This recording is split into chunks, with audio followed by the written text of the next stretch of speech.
The WNBA has a problem.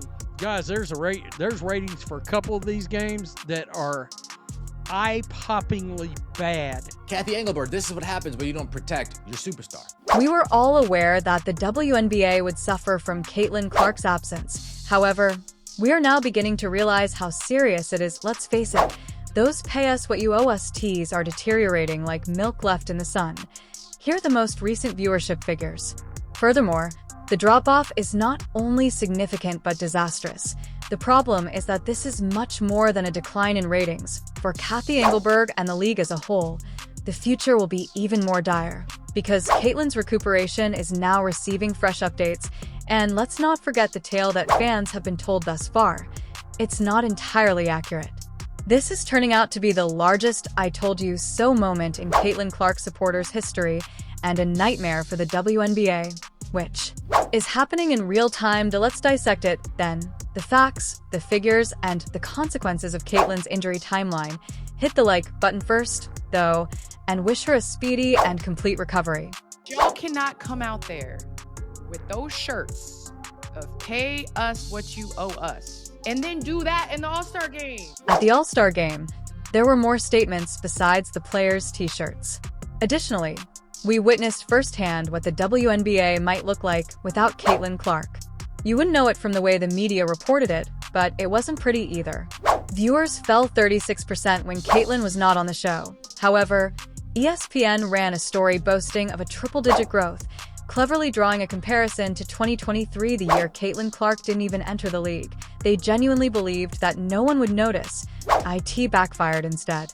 Strident effect in its classic form. Their turn only served to highlight the crash. Together with the "pay us what you owe us" shirts and the poor performance on the court, the players endured more than simply a PR setback. They were publicly criticized. Here's the worst part. Though IT was not the bottom, since Caitlin and Angel Ree were both sidelined in the most recent Fever Sky game. We finally have the numbers. Additionally, the drop-off from their first match is just astounding. Let's take a look right here. First time these two teams matched up this season. 2.7 million average views on ABC. Peaked with 3.1 million viewers. Up 115% versus last year's season average on ABC. The WNBA chose to schedule 5 head-to-head games with the Fever this season despite the fact that Caitlin and the team made significant progress in 2024 and the Sky were moving in the opposite direction.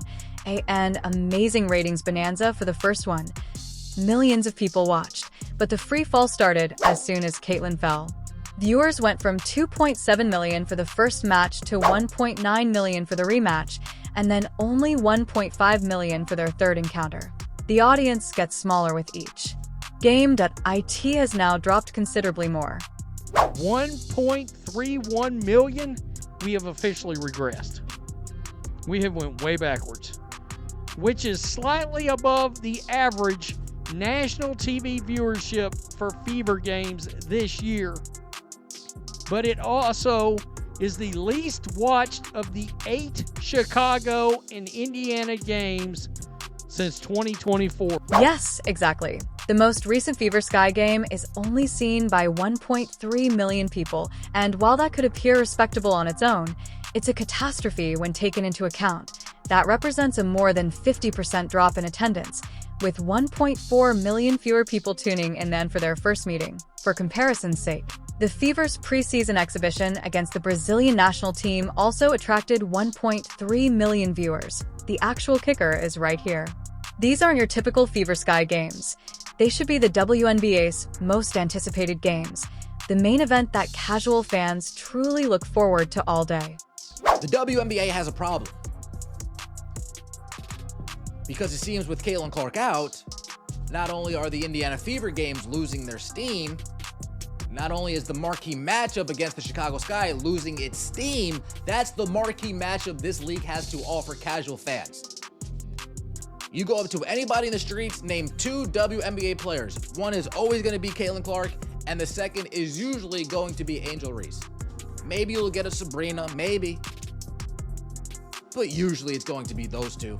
Yes, These games against the faltering sky have been a blessing for the Fever. They have improved Indiana's chances of making the playoffs by padding the win column. Beyond that, however, it is hard to deny reality. Until Caitlin Clark returns, the millions of casual admirers who watched her alone are checking out. The league probably doesn't want anyone to pose that question.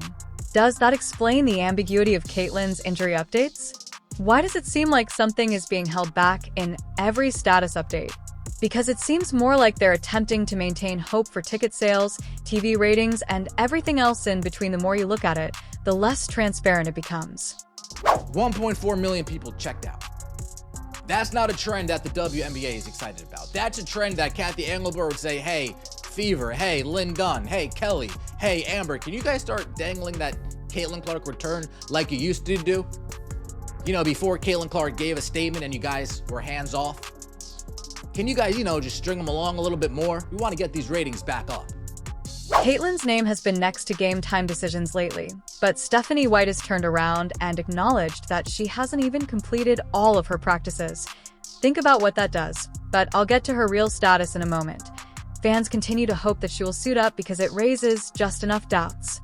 Because many would cancel their tickets or cancel vacations they had previously scheduled if they knew for sure Caitlin was not going, costing teams and local businesses millions. And you'll see why they would use that card when you look at the following set of league-wide ratings. The truth is straightforward. And oh, interest, Caitlin. Sun vs. Aces, Sunday, 180,000 views. Dream vs. Mercury, Sunday, 160,000 views. Now, if the growth is as substantial as the ladies in the Players Association want you to believe, if the growth is as big as the ladies in the WNBA Players Association want you to believe, as the old guard wants you to believe, these 180s, these 160s would be at least 300,000. At least 300,000 on NBA TV, right? These are unmatched figures, after all, and not in the manner that the league would prefer. Let's discuss about 160,000 people. It's cruel. Even for NBA TV, choose between Angel and Paige. They are all unable to fill their respective stadia. And compared to an NBA arena, those structures are 2 or 3 times smaller. It's not a dispute at this point. The WNBA's reliance on Caitlin Clark isn't simply evident, as seen by the All-Star Game fiasco and these league-wide viewership craters. With neon lights, it is yelling. Her supporters, casual sports fans, and commentators are all venting on the league for precisely this reason, with Commissioner Kathy Engelbert bearing the brunt of the criticism. Kathy Engelbert, this is what happens when you don't protect your superstar. This is what happens when you don't protect your cash cow. This is what happens when you allow gambling to run rampant in your league. I just had to throw that in there because that's what's taking place. This is what happens when you have referees call fouls one way for one individual and not the other way for the other individual. If Caitlin Clark had the same whistle that Paige Beckers had, Caitlin Clark would still be playing till this day. The Indiana Fever would be a top three seed right now. Despite coaches, experts, and even elite players pleading for change, Kathy Engelbert has come under fire for her refusal to improve the officiating. They only want stability, nothing more. Call the clear-cut fouls.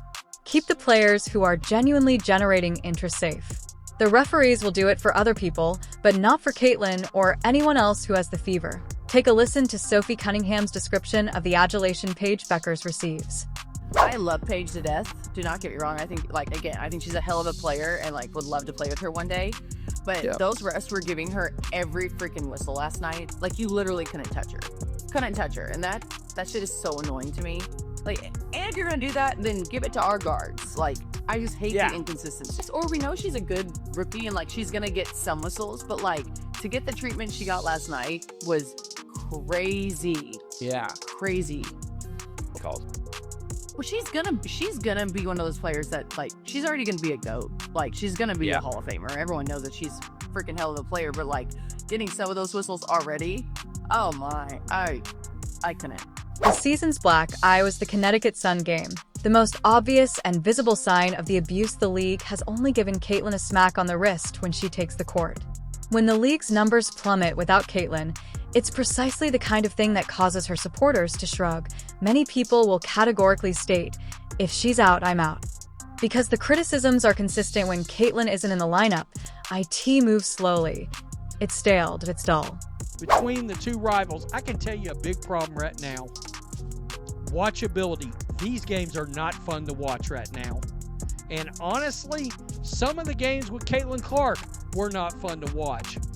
We were talking about this the other day, and Stephanie White, her offensive style, that basketball's play style, it's much harder to watch on TV than Christy Sides was. I'm just being honest. It's not nearly as entertaining of basketball as we saw last year. We've now reached a situation where the WNBA may face a downward spiral. According to the most recent information, Caitlyn's condition is not exactly what the league had hoped for. She may appear okay in a few social media videos, even when she is kicking a football casually, but being in good form and looking good are two very different things. IT seems that she is far from prepared. This implies that this absence may extend beyond a few more games, weeks, or perhaps the remainder of the regular season could pass. Additionally, the league's top player is confined to the sidelines each and every day she is absent. Additionally, the buzz, attendance, and ratings are all declining in tandem with her. Scott Agnes is one of the people named in Christine Brennan's book as basically an in-the-know person that is around the team, so he knows more than we do. And some said just can't wait till Cece's back. She's the most dynamic Lexi player in WNBA. Great job, Lexi. Have patience at least several more weeks. So everyone's kind of expecting the 22nd as a return because they're playing. I think that they play on like the 18th and the 22nd. They have a 4-day break. I think everyone's expecting the 22nd as a return. Like several more weeks and you're into the playoffs. Like Stephanie White was saying that she's not done anything with the team. Like she's not even shooting around with the team. Even though I disagree with Scott Agnes calling some Caitlin Clark fans dark side, the man is on the squad every day and is now well connected. According to him, Caitlin will be absent for a few weeks. Furthermore, let's face it, many does not equate to 1 or 2. That is a minimum of 3. This is the issue, that we are nearing the end of the season. Less than a month remains until the end of the regular season. Additionally, Stephanie White has acknowledged that Caitlin isn't yet fully practicing. Fans and commentators are now making connections, and a lot of people are beginning to believe the impossible. IT could be Caitlin Clark's last day of the year.